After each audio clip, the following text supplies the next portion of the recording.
This is Late Night Health, the radio and video program that cares about the most important part of your life. I'm Mark Alyn, along with Dr. Greg Celaya. We talk about a wide variety of subjects, mostly every week. And this week, it's eggs, part two. Last week, Dr. Celaya, we talked about the production of eggs and how the shell of the egg, where most people think it's hard and not porous, it really is porous, and a lot of stuff can get in there. What are we going to talk about eggs today? Hey, Mark, it's good to be here. Well, I just want to make sure the viewers know that this is a three-part series. And like you said, we talked about how they produce eggs last week. Today, we're going to talk about the goods. And then next time, we're going to talk about the bads. So don't make your determination about eggs until you see all of the different series. All right, let me start by saying that I have always thought that eggs were a cheap source of protein and had a lot of nutrients other than protein as well. Yeah, you know, Mark, you're 100% right. There's about 77 calories to an egg. They have anywhere between 5 to 7 grams of protein and 5 grams of fat. They're really high in vitamin A, B2, B5, B6, B12, folate, vitamin D, E, K. You have copper, calcium, selenium, iron, choline, which is a great brain antioxidant. And it's mostly in the yolk. And the protein is in the white, or is there a lot of protein in the white? Well, yeah, there is a lot of protein in the white, and the egg itself is a good whole food. And, you know, it brings on something very interesting that I was just reading before we went live here. The FDA has not come up with a definition of what is considered an egg. In fact, they've come up with a stipulation as to not coming up with a definition for egg. So it's not only they didn't come up with a definition, they said not to come up with a definition. And it becomes a problem for you and I when we're consuming products out there that are egg-based, because you don't really know if you're getting eggs. In other words, it could be a chemical, it could be a frog egg, it could be something else. It could. I'm gonna read something here to you. It says folded eggs, which is a mix of eggs, non-fat milk, modified food starch, salt, and citric acid.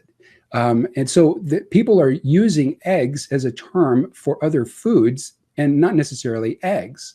So, for example, Dunkin' Donuts bacon, egg, and cheese sandwich, which I suggest you probably don't eat anyway, is made from an egg patty, which includes soybean oil, cornstarch, xanthan gum, natural flavors, other ingredients.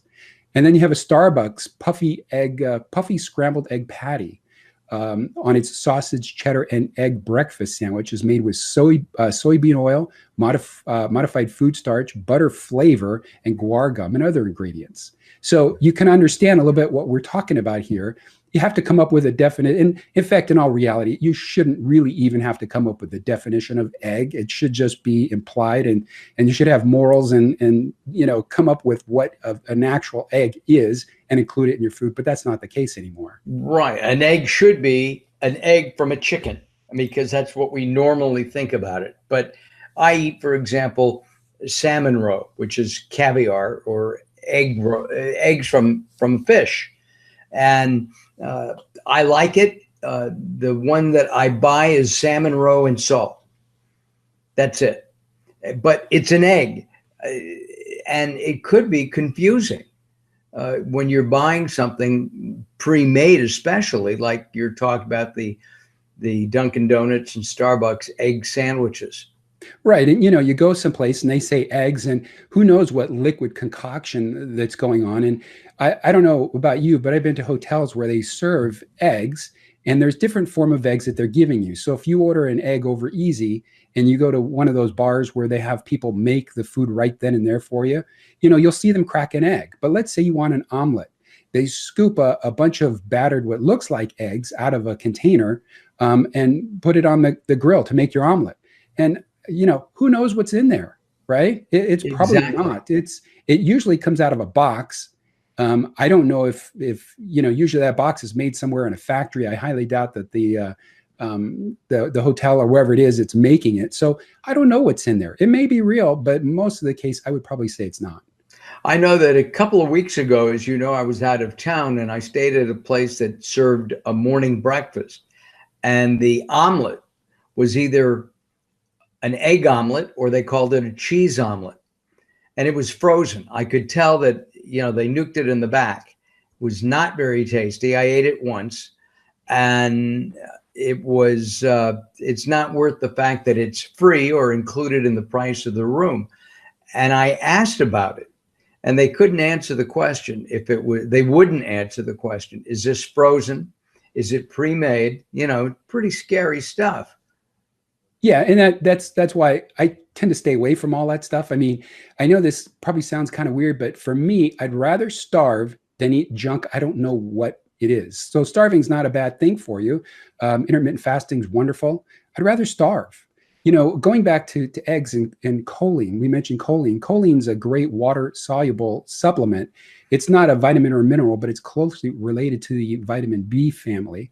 And they're finding that 90% of people are deficient in choline, which can be a problem with brain fog, mental issues, lethargy, etc. So eggs are a great form of choline.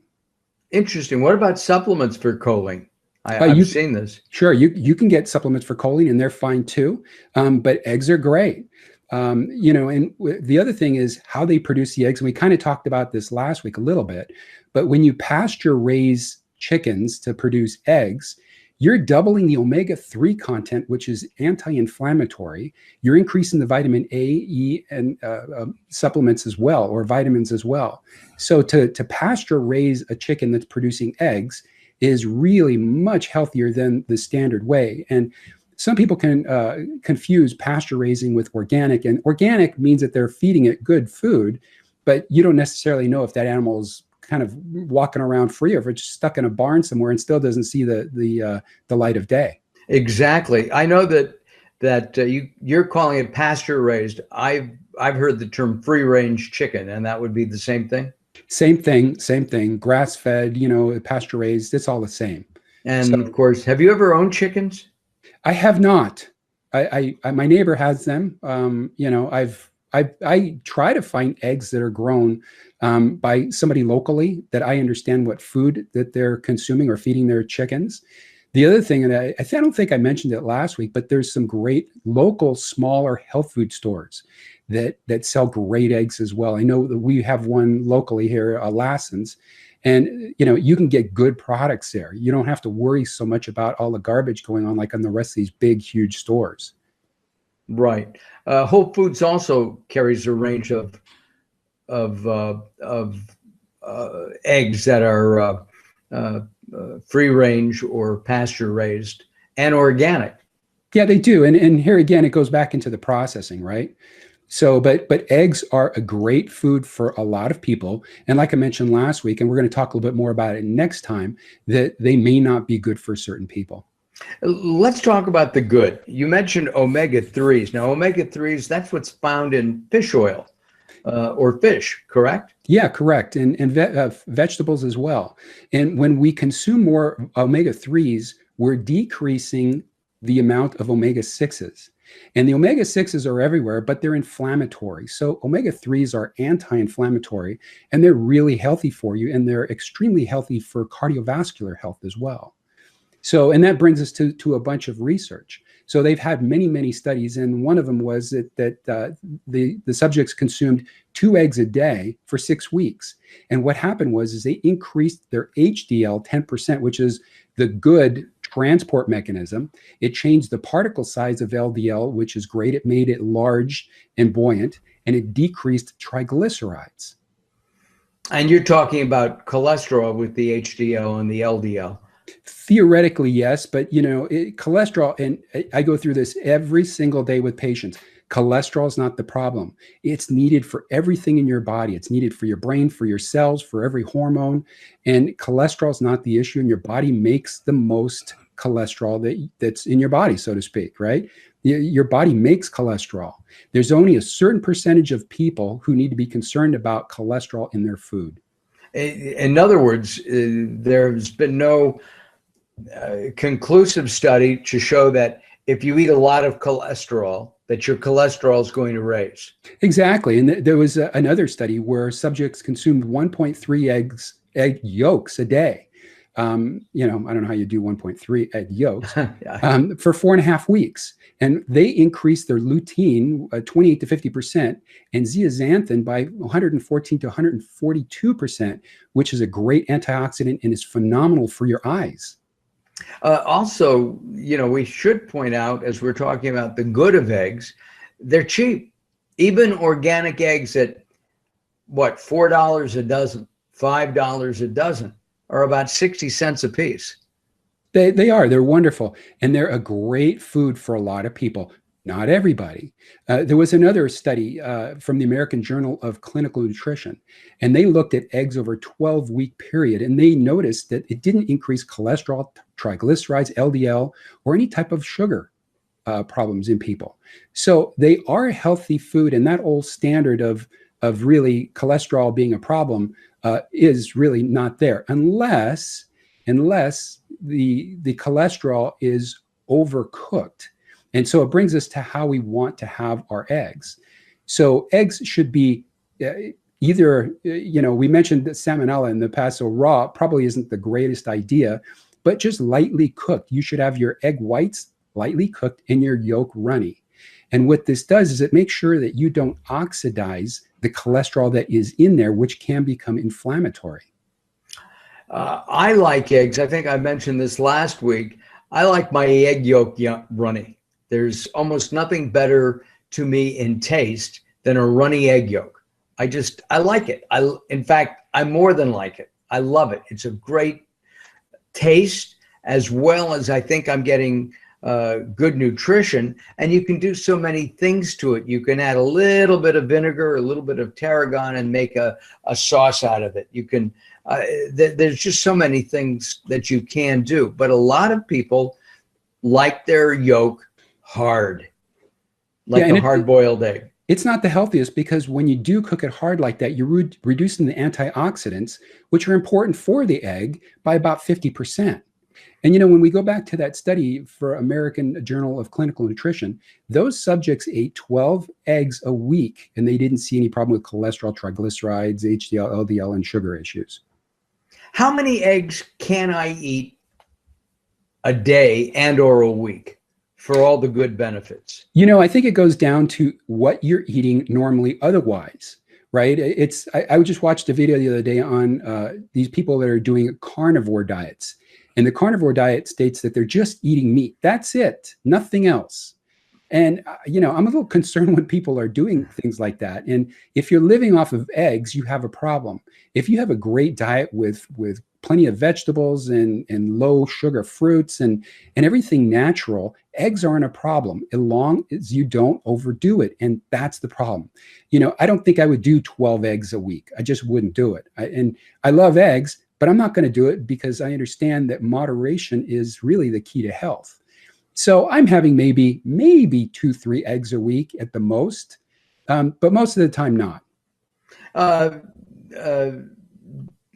I go up and down in a cycle, and I will do maybe 4 eggs a week. I don't think I've gotten up to 6, and it's spaced out over the 7 days. And I usually eat them soft boiled. It's my preference. And then I add some kind of probiotic material to it, usually kimchi. And I know that sounds funny. I thought I was inventing something. And then I got a book on kimchi recipes. And kimchi and eggs is a great breakfast. Apparently, there are just many different varieties of that. But the other days of the week, I don't want to eat cereal because cereal has a lot of carbs in it, for one, and a lot of sugar. Even the non-sweetened sugar cereals have a lot of sugar in them. And you're right. That breakfast does sound like a great breakfast. I don't know if most people are going to do the kimchi aspect of it, but eggs in moderation are good. I mean, I'll go a couple weeks without even having an egg, and then maybe that next week I'll do 3-4 eggs. Who knows? But it's moderation. I'm not living off of eggs, and the most people can live off of eggs because they are such a great complete food. But I don't suggest it, even though, you know, some of the research shows that it's really not a problem. but health comes in moderation of everything. And eggs are great for a lot of people, but like I said, I keep saying it, they're not great for everybody. So you really have to know what you're doing when it comes to eggs, and you have to make sure they're processed right, like we mentioned last week. In this next video, we're going to talk about maybe the not so good things about eggs.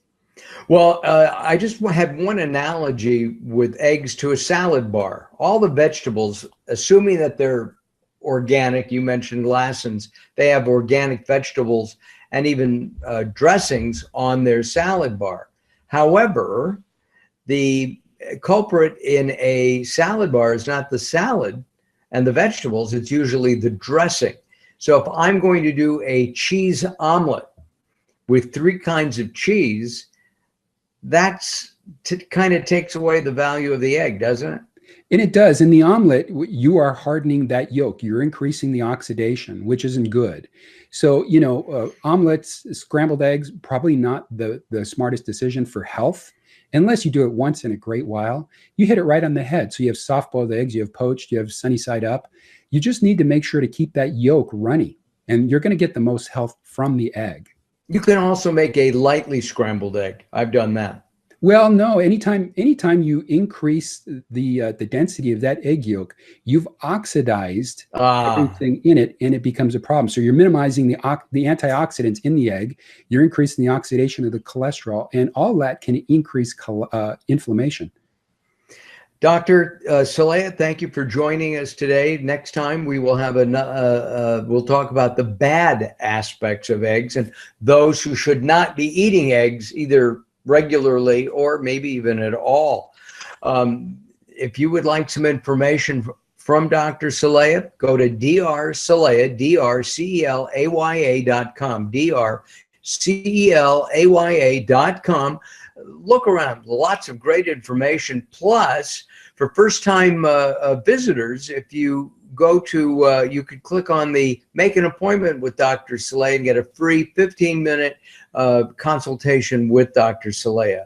That's, I'm correct in that, right? Yep, you are. And thanks so much, Mark. It was good talking to you today. You too. By the way, join us at latenighthealth.com, latenighthealth.com. For Dr. Celaya, I'm Mark Alyn. We'll see you next time.